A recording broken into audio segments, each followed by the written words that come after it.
Hey everybody, it's Sammertime here, doing a little breakdown video of my miscellaneous bag of goodies that I'm bringing with me on the Eastern Continental Trail from Canada to Key West this year.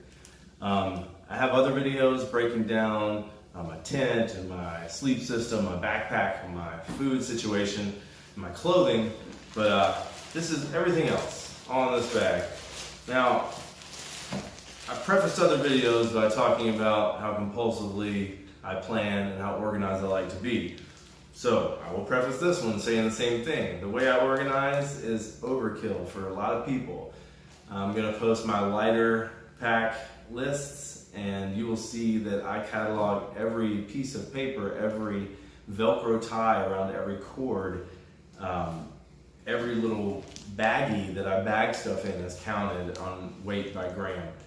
So there's literally not a single thing in my backpack that I touch or carry with me that is not on my lighter pack page, down to the gram. And like I said, it's more than a lot of people want to bring with them, but I like to be comfortable out there and as lightweight as possible when I do that. And these are the items I found that work for me to achieve that goal. This time I'm going to be on the trail for 6 to 9 months, so it was even more important to me to bring everything I felt I needed to be comfortable out there. Normal shit kit right here, hand sanitizer, one single pack wet wipe a day, and then some toilet paper, a few squares a day will be in this bag. These are all my electronics.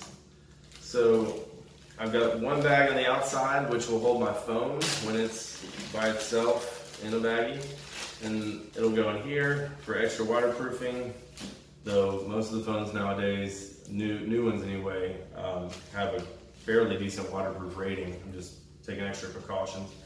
And then this is all my other electronics. I've got an adapter, headphones. These are 15 grams that came with my phone, and 2 cords. So I've got one cord that is a C to C, USB C to C.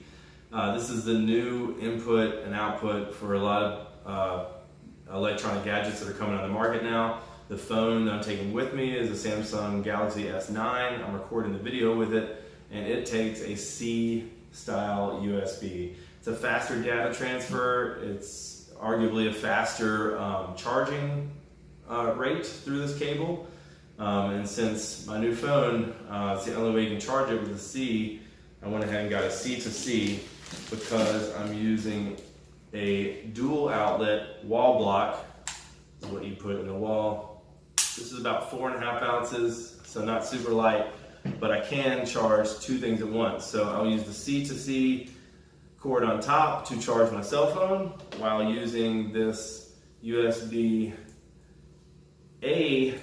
micro USB cord, which is the normal micro USB you're used to for an Android product, charging at the same time out of the other outlet. So I can have my power bank and my phone charging at the same time, which will save me hours, literally hours of waiting around on the trail.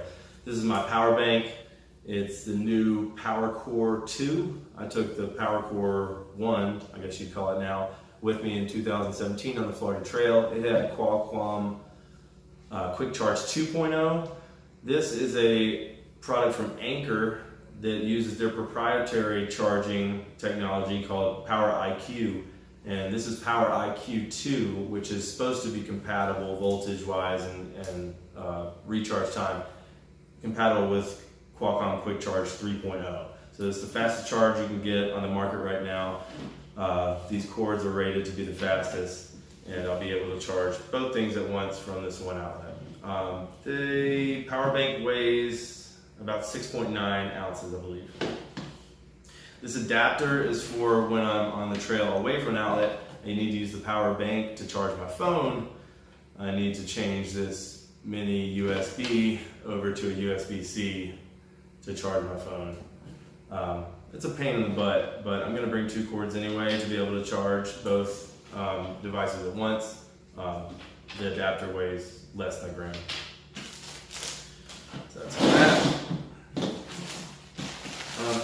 else is hygiene, first aid, and like documents, honestly. So one more baggie. This is my mosquito head net.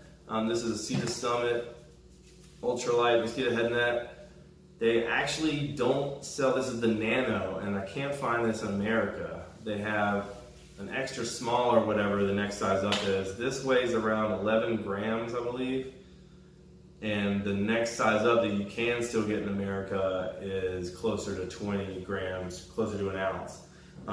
This head net is already treated with a permethrin-like substance to repel insect as well, and I think that has something to do with why you can't find it in America. I had to buy this from Australia. The head net itself was like $10 and the shipping was $15. But super, super ultralight, and that goes over a hat over your head. This is the headlamp I'm using. It's got a little cord tie on it right now. It's the Black Diamond Ion, super lightweight for the brightness. The headlamps I've taken with me in the past are technically lighter than this, but not near as bright. And plan to do a little bit of night hiking eventually on this very, very long trip. For insect repellent, this is Picaridin. It's also from Sawyer, who makes permethrin that I treat my clothing and any absorbent material gear with. Everyone, it seems, in the hiking community is moving towards Picaridin because compared to DEET, it's much more friendly. I mean, it's still a chemical, but DEET will, I mean, first of all, if you've ever gotten DEET in your mouth or nose while you're spraying, it's awful. This has less of a smell, and DEET will destroy your gear. It'll destroy waterproof coatings on your gear. You never want to spray it around your tent or when you're wearing a rain jacket, and definitely don't want to put it on your skin and then put your rain jacket on. It'll literally melt through that really nice waterproof gear you got. So people have been steering away from DEET for a while now. I used to carry 100% DEET with me. I was always careful, never had a problem with it hurting my gear. But this is less of a worry. Picaridin will last like 8 hours or something from one application, so you don't have to keep reapplying it, and super, super effective, not only against mosquitoes, but black flies, chiggers, ticks, and all that other stuff. So this is a 0.5 ounce container. One of these will last me a week or more. Good old Body Glide, yeah. This is anti-chafe stick. This one happens to say foot on it. The foot recipe is exactly the same as the regular Body Glide stuff for your rest of your body, except that the foot stuff adds camphor leaf and nectarine nut oil to the mix, which helps with inflammation and repairing damaged skin. So you can use this on the rest of your body as well. It might not let your pores sweat quite as well as the Made for the Body, but it'll definitely cover all areas and especially be helpful on your feet. This is a little first aid kit. People have been teasing me about my little first aid kits. This is all blister bandages in here. I'll send one with pretty much every resupply box. And I've got 6 toe bandages, 4 regular circle bandages, and alcohol prep pads to clean the areas. Every time I get a resupply, I'll take what I need out of it and take what I don't need out of here, and just keep, a full kit every time I re-up. It does not mean I'll be carrying, 200 bandages by the end of the trip. I'll never have more than this right here. And yes, of course, my feet will toughen up as the trail goes on, and I won't need as much, but I can always save them and use them again in future hikes. In there also is a nail file, like an emery board, foam nail file that's cut in half, a lighter, and a small pocket knife that weighs 15 grams just for cutting bandages or dealing with wounds, and obviously a lighter too. I'm not cooking any food on this hike, but it's nice to have a lighter if you're ever in an emergency situation. I've never taken soap with me on a trail before, but on my last through hike in Florida, I met a guy named Duck who shamed me repeatedly for my body odor, which I had gone smell blind to. And not really something that bothers me. I kind of enjoy that part of being in the outdoors, not having to worry about that. But as a favor to other hikers I might meet this time on a more congested trail, like the AT section, I'm bringing a small 10 milliliter bottle of Dr. Bronner's soap. I don't have my toothbrush in here, but this is the cap to keep the toothbrush sanitary. I have 2 hiking pole tip replacements. I've never brought earplugs with me before, but I was kept up a few nights just from traffic, wildlife, and other hikers on a past hike. So they weigh almost nothing, 0.67 grams each, I think. So these are coming along this time. We'll see how I like them. This is new too. Because of my plantar fasciitis I got on the last trip, this is just an exercise band that I'll use to stretch my legs and feet out at the beginning and end of each day. I say that now, I hope I can keep up with that commitment. This is 1 packet, sample packet of sunscreen. I got lit up real bad on the Florida Trail one day, like 2nd degree burns.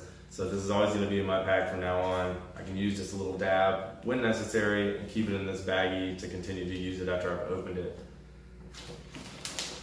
These are all my documents in here. I've got a passport for hiking in Canada.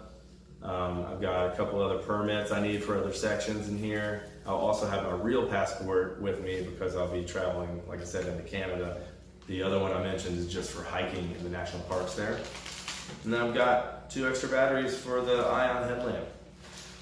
And all that together, I think it's about 1.5 pounds to 2 pounds. And so a lot of that is the electronics backup or whatever, but things I need in order to keep in touch with all you guys. Definitely living in the lap of luxury, but I think I did it pretty well for pretty lightweight for what I'm bringing. Let me know any questions or comments you have about my setup. Thanks, bye.